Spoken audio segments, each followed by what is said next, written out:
The oil that we use requires us to borrow for our foreign purchases about $1 billion a day.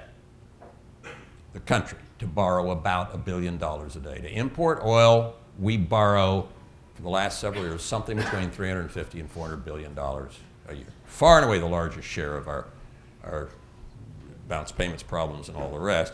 That amounts to, by the way, about $1,000 tax functionally on each American every year, year after year.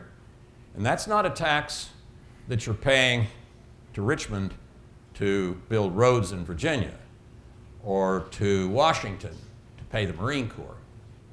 That goes to the governments of Saudi Arabia and Venezuela and so on. So just for starters, what we pay to import oil is a stunning thing with respect to our economy and our independence.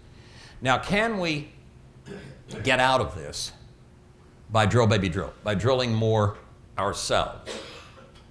The answer is not really. What we can do is improve our balance of payments. That's not negligible. If we drill a lot of oil wells in the United States, we'll be able to replace a few percent of our oil that's imported with domestic oil maybe. And our balance of payments, instead of borrowing $1 billion a day, maybe we'll only borrow $900 million a day.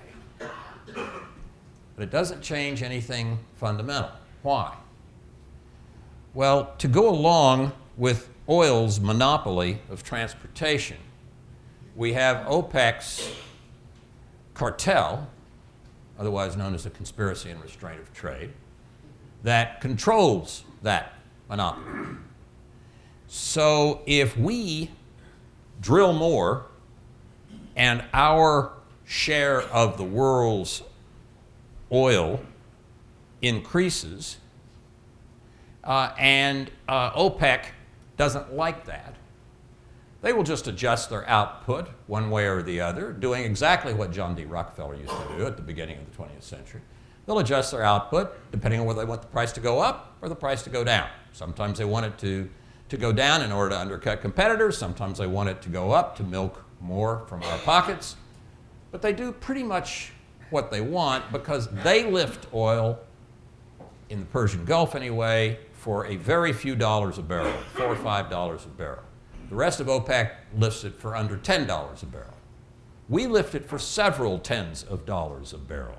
Yes, it's great to read headlines about how we have several Saudi Arabia's worth of tar sands and so forth under Colorado or North Dakota or whatever.